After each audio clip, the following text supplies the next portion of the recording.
네, 여러분들 주일이 되어지면 교회에 나오시며 신앙생활을 하십니다. 여러분들 교회에 나오시는 목적이 뭘까요? 여러분들 왜 예배를 드리고 또 왜 교회에 나오시며 신앙생활을 하십니까? 우리의 신앙생활의 이유가 무엇일까요? 한목협이라는 곳에서 설문을 조사해 보았습니다. 여러분들은 신앙생활을 무엇 때문에 하십니까? 라고 물어보았습니다. 그랬더니 대부분의 사람들이 이렇게 대답했습니다. 구원과 영생을 위해서 라고 대답하신 분들이 약 47%에서 42%까지 정도 되어집니다. 우리 그 도표를 한번 보여주시겠습니까? 두 번째로 많이 대답한 대답은 마음의 평안을 얻기 위해서입니다. 그리고 가족의 권유 때문에, 그리고 건강과 재물의 문제 때문에 온다고 합니다. 가장 두드러지게 성장한 것은 이 파란색은 1998년도이고 그 다음 초록색, 그 다음은 2004년도, 그리고 2017년도입니다. 같은 설문을 한 것이죠. 그런데 가장 눈에 띄게 증가한 것은 가족의 권유입니다. 네, 오늘도 가족의 권유로 두 분이나 등록을 하셨습니다. 가족의 평화를 위해서 그냥 따라 나오시는 분들이 좀 많아진 것 같기도 합니다. 그런데 구원과 영생이라고 대답하신 분들의 숫자가 점점 줄고 있습니다. 마음의 평안을 얻기 위해서 오시는 분들이 38%, 37% 거의 비슷하게 유지되어집니다. 건강과 재물 때문에 오시는 분은 현격하게 줄었습니다. 1998년도에 비해서 2017년도에 비해서 개신교의 숫자가, 성도님들의 숫자가 많이 줄었습니다. 아마도 돈 때문에 오시던 분들이 이제 다 오시지 안 오시게 된 것 같기도 합니다. 어찌되었건 구원과 영생이라는 부분이 가장 많은 부분을 차지합니다. 이것은 한국 교회가 지금까지 개인의 구원과 영생을 강조했던 터에 그렇게 믿고 있는 분들이 참 많습니다. 물론 틀리지 않습니다. 그러나 우리가 갖는 이 믿음이라는 것은 그것보다 한 차원 높은 것임을 우리에게 말씀해 주고 계십니다. 특별히 불교회 같은 경우는 74%가 마음의 평안을 얻기 위해서 신앙생활을 한다라고 대답을 합니다. 불교의 원래 목적이 그겁니다. 마음의 평정심을 이루어서 그 마음의 평안을 누리는 것, 그게 불교 자체의 목적이기도 하기 때문에 그 경우는 74%나 되어집니다. 그런데 우리 개신교에서도 마찬가지로 구원과 영생 그리고 마음의 평안을 합치면 80%가 훨씬 넘어갑니다. 그렇다면 우리가 갖는 이 구원이라는 건 도대체 어떤 의미를 갖고 있을까요? 우리가 믿고 있는 내가 예수 잘 믿어서 천국 가서 영원히 살 수 있다라는 마음의 평안을 얻는 것 아닌가요? 그렇다면 이것은 어떤 또 다른 의미를 갖고 있다는 걸까요? 예수님이 이 땅에 오신 목적, 우리에게 예수님이 주시고자 하는 것, 구원과 영생을 포함한 그것보다 더 큰 어떤 의미가 있지 않을까요? 개인을 구원시켜서 영생 얻게 하는 것, 그것보다 더 큰 하나님의 뜻이 있다면 그것은 무엇일까요? 오늘 우리가 읽은 본문에 예수님께서 이 땅에 오신 목적을 이루시기 위해서 내가 예루살렘으로 올라가노라 라는 말씀을 하십니다. 마태는 그것을 두 번이나 강조합니다. 17절에 예수께서 예루살렘으로 올라가려 하실 때에 12제자를 따로 불러서 이야기하십니다. 그리고 예수님께서 뭐라고 얘기하시냐면 우리가 예루살렘으로 올라간다라고 또 말씀하십니다. 예수님께서 이 예루살렘을 이제 자신의 생애에서 마지막으로 올라가시면서 그 예루살렘에서 하시고자 하는 그 일들을 제자들에게 명확하게 보여주시기 위해서 그것을 예고하시는 겁니다. 그 예수님께서 이 예고는 마태복음에 4번에 걸쳐 나옵니다.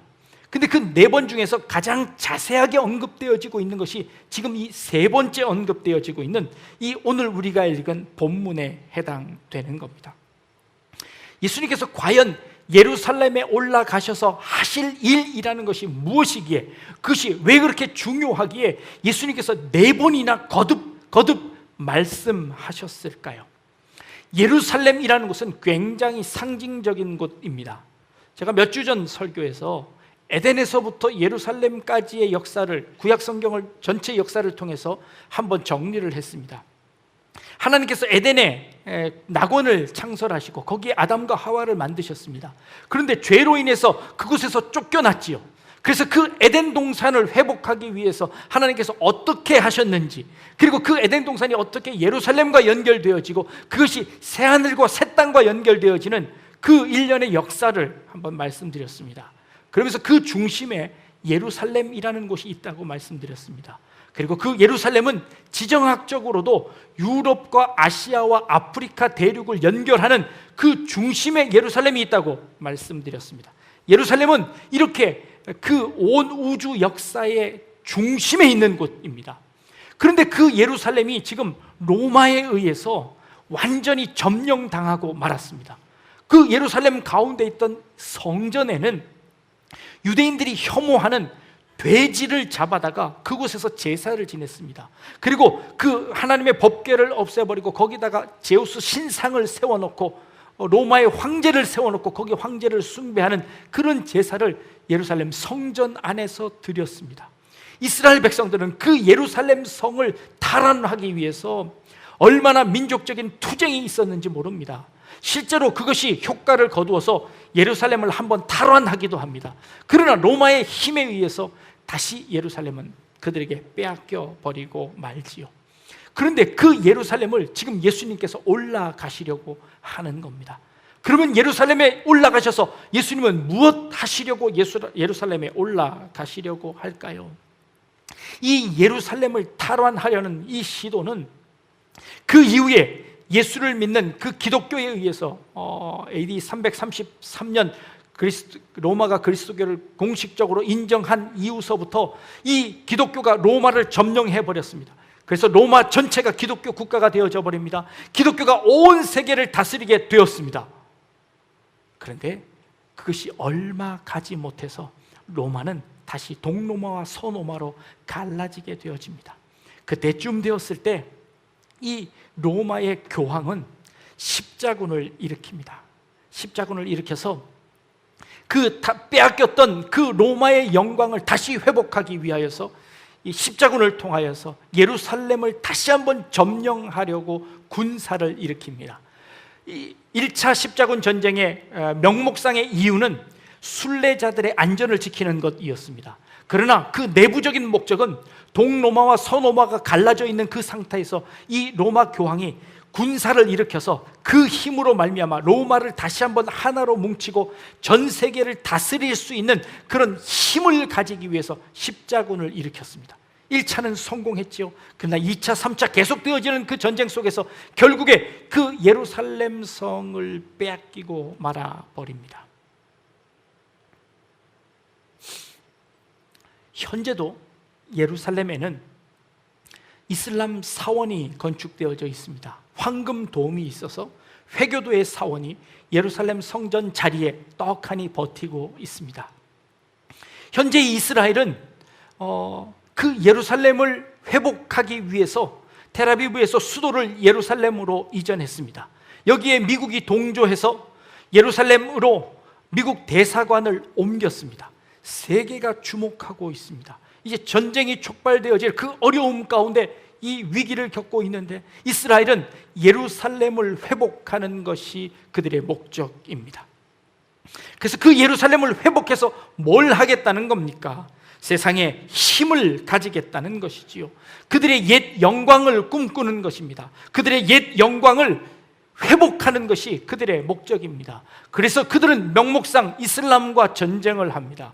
그들은 그 복음을 지키기 위해서, 율법을 지키기 위해서 이슬람을 배척해 내려고 합니다. 그래서 예루살렘의 영광을 회복하려고 하는 것이지요.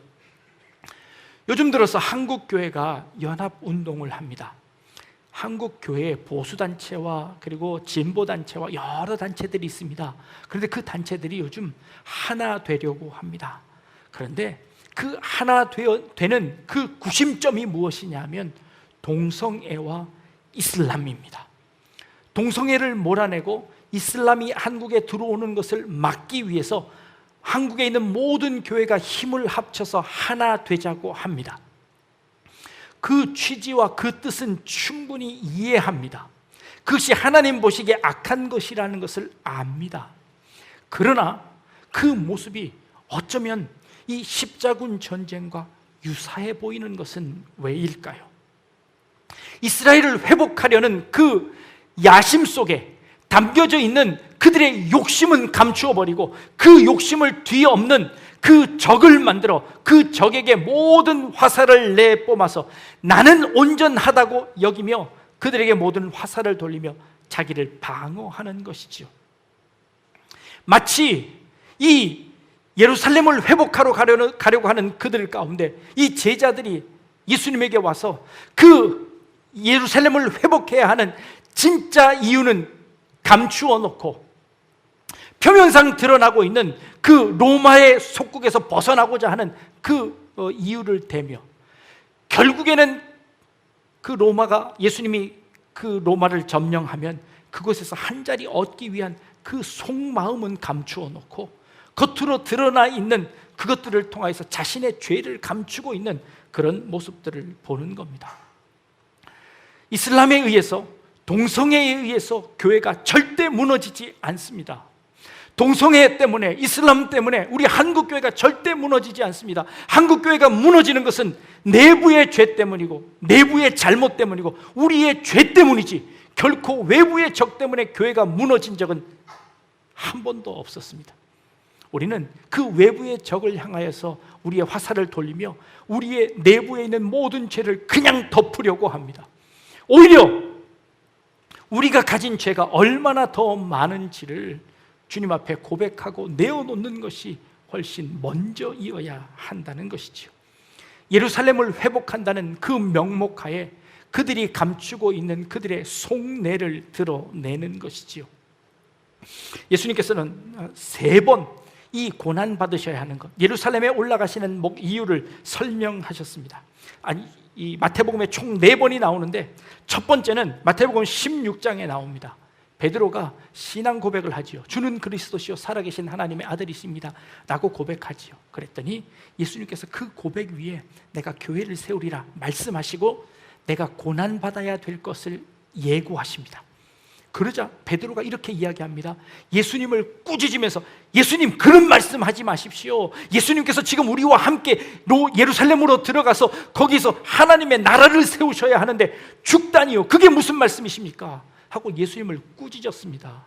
그러자 예수님께서 사단아 내 뒤로 물러가라 하고 그 베드로를 꾸짖으셨습니다. 이게 첫 번째 예수님께서 경고하신 것입니다. 두 번째는 예수님께서 갈릴리에 계실 때에 제자들에게 말씀하셨습니다. 내가 고난받고 죽어야 한다. 그랬더니요 그 다음 사건을 어떤 사건이 일어났는지 아십니까? 제자들이 서로 다툽니다. 천국에 가면 하나님의 나라가 생기면 예수님께서 하나님의 나라를 세우시면 누가 제일 큰 자냐 서로 자기가 크다고 자랑하며 자기가 서로 높은 자리를 얻으려고 다툼을 합니다. 그것이 두 번째로 경고하셨을 때 있었던 일입니다. 오늘 3번째로 예수님께서 경고하시자 우리가 다음 주에 보게 되겠지만 이 다음 사건은 어떤 사건이 나오냐면 세베대의 어머니가 자기의 2 아들을 예수님에게 청탁합니다. 예수님 당신께서 예루살렘에 올라가시면 내 2 아들을 당신의 우편과 좌편에 앉게 해주십시오 하고 청탁을 하고 있습니다. 예수님께서 3번 언급하셨는데 그 3번 다 예수님께서 왜 예루살렘에 가셔야 하는지를 알지 못하고 자신의 속내를 감추지 않고 그 속내를 드러내는 죄악을 보여주고 있습니다. 예수님께서 예루살렘에 올라가셔야 하는 우리가 예수를 믿어야 하는 그 참된 이유를 아무도 깨닫지 못하고 있다는 것이지요. 우리는 깨닫고 있습니까? 우리는 교회에 다니는 목적이 정말 예수님께서 원하시는 그 목적대로 우리가 지금 신앙생활을 하고 있는지 우리 자신들을 한번 돌이켜 보아야 합니다. 예수님께서는 예루살렘에 올라가서 하나님의 일을 감당하시는 방법을 설명하고 계십니다. 18절에 우리가 예루살렘으로 올라가노니 인자가 대제사장들과 서기관들에 넘겨짐에 그들이 죽이기로 결의하고, 자, 결의를 하고 어떤 방법으로 예수님을 죽이게 되는지를 설명합니다. 그를 조롱하며 채찍질하며 십자가에 못 박게 할 것이다 라고 말씀하십니다. 마태복음과 마가복음과 누가복음에 이 세 번의 사건을 공이 똑같이 기록하고 있습니다. 그런데 이것을 조금씩 다르게 이 사건을 기록하는데, 마태복음에는 조롱하며 채찍질하며 십자가에 못 박힌다 라고 기록합니다. 마가복음에는 능욕하며 침뱉으며 죽이기로 한다. 누가복음에는 희롱당하고 능욕당하고 침뱉음을 당하고 채찍질하고 죽이기로 한다 라고 기록합니다.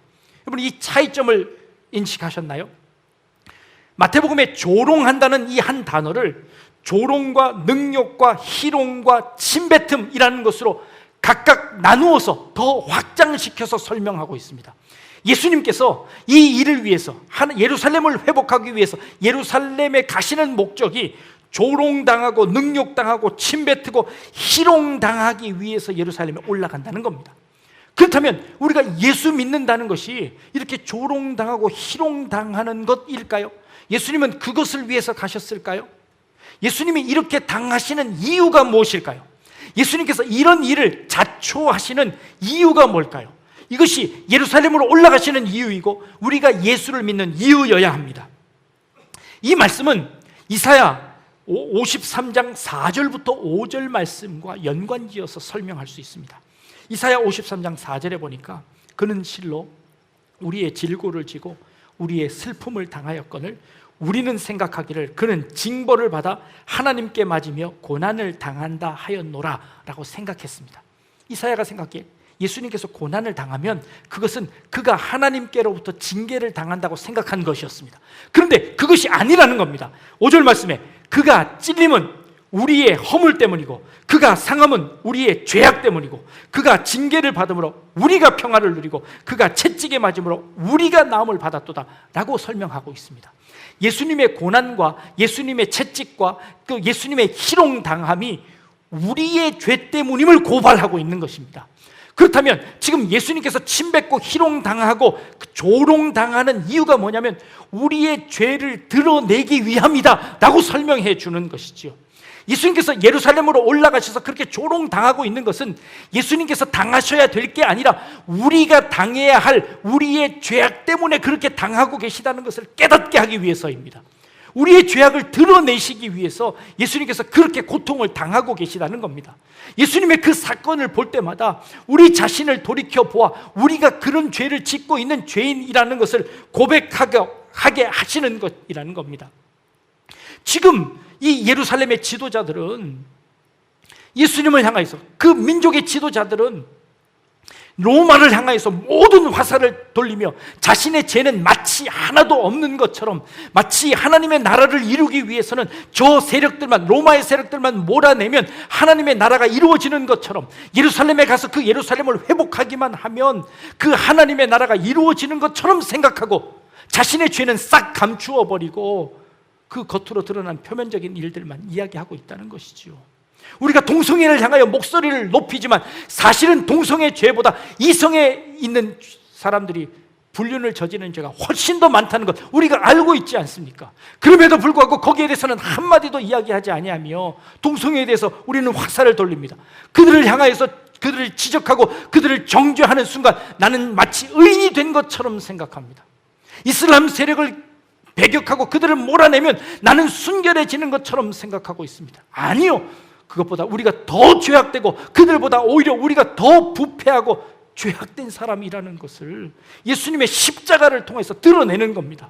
예수님을 향하여 침을 뱉고 예수님을 향하여 조롱하는 그 모습은 바로 내 죄 때문이고 내 잘못 때문이고 내 실수 때문이고 내 죄악 때문이라는 것을 가르쳐 주시는 것이죠. 그래서 예수님의 그 십자가 사건을 통하여서 우리가 죄인인 것을 고백하게 하시는 겁니다. 이게 신앙의 가장 기본입니다. 이것이 예수를 믿는 가장 기본 자세입니다. 예수님의 십자가를 통하여서 내 죄가 바로 저런 끔찍한 죄라는 것을 깨닫게 하시는 것, 이게 예수님께서 예루살렘으로 올라가시는 겁니다. 이것이 참된 예루살렘을 회복하는 것이죠. 그래서 그것을 통하여서 십자가를 지십니다. 십자가라는 것이 무엇입니까? 십자가라는 것은 하나님과 우리의 사이에 있는 죄의 문제를 해결하고 하나님과 화평하는 것이 십자가입니다. 십자가는 그것을 들고 칼로 싸우라는 것이 아니라 하나님과 화해하는 겁니다. 하나님과 우리 사이의 관계가 회복되어지는 것입니다. 하나님과 우리 사이의 관계가 회복되어지면 우리는 참된 평화와 참된 화평을 누리고 참된 예루살렘을 살아가게 되는 것이지요. 그 예루살렘은 이 땅에 있는 예루살렘이 아니라 새하늘과 새 땅이 이루어지며 하나님께서 베푸실 그 나라가 되어지는 것이지요. 그것이 하나님의 진정한 나라이고 우리가 신앙생활하게 되는 참된 목표가 되는 것이지요. 십자가는 신비입니다. 십자가는 죄사함입니다. 하나님과의 연합입니다. 그 연합을 통해서 참된 평화를 누리는 것이지요. 세상이 주는 그런 평화가 아니라 참된 평화 그 자체입니다. 새 예루살렘이 이루어지면 그 참된 평화가 이루어지는 땅은 어떤 일이 일어날 것인지 이사야 11장 1절서부터 9절까지 우리에게 말씀해 주고 계십니다. 이새의 줄기에서 한 싹이 나며 그 뿌리에서 한 가지가 나서 결실할 것이다. 이것은 예수 그리스도를 예언하는 것이지요. 그의 위에 여호와의 영 곧 지혜와 총명의 영이요 모략과 재능의 영이요 지식과 여호와를 경외하는 영이 강림하시리니 그가 여호와를 경외함으로 즐거움을 삼을 것이며 그의 눈에 보이는 대로 심판하지 아니하며 그의 귀에 들리는 대로 판단하지 아니하며 어떻게 하실 거냐 하면 4절부터 자세하게 설명하십니다. 예수님께서 십자가를 통하여서 이루어내실 것을 4절부터 설명하시는데 공의로 가난한 자를 심판하며 정직으로 세상의 겸손한 자를 판단할 것이며 그의 입의 막대기로 세상을 치며 그의 입술의 기운으로 악인을 죽일 것이며 공의로 그 허리띠를 삼으며 성실로 그의 몸에 띠를 삼으리라 라고 말씀하십니다. 하나님의 나라가 되어지면 이루어지는 일이 뭘까요? 공의와 정의가 이 땅 가운데 있게 하는 것입니다. 이게 하나님의 나라입니다. 공의와 정의가 이 땅 가운데 펼쳐질 수 있도록 만드는 것, 이것이 새 예루살렘이 이루어지는 것이라고 하시는 겁니다. 개인적인 구원의 차원을 넘어가서 이 사회에, 이 땅에 가난한 자가 정직하게 공평하게 재판받을 수 있고 공평하게 살 수 있는 그 나라가 되도록 만들어내는 이 공적인 의미를 강조하고 있습니다. 이것이 참된 평화라는 것이지요. 부자가 더 부자가 되고 가난한 사람은 더 가난하게 되어지는 그 불공평한 사회가 아니라 정직하고 공평하며 정의로운 사회가 되어지는 이 사회를 만들어내는 것, 이게 예루살렘 하나님과 화해가 되어졌을 때 일어나는 것이라고 우리에게 설명해 주고 있습니다. 그러면 그 다음 절에 뭐라고 표현하냐면요, 그때에 이리와 어린 양과 함께 살며 표범이 어린 염소와 함께 누우며 송아지와 어린 사자와 살찐 짐승이 함께 있어 어린아이에게 끌리며 암소와 곰이 함께 먹으며 그것들의 새끼가 함께 엎드리며 사자가 소처럼 풀을 먹을 것이며 젖먹는 아이가 독사의 구멍에 장난하며 젖된 어린아이가 독사의 굴에 손을 넣을 것이라.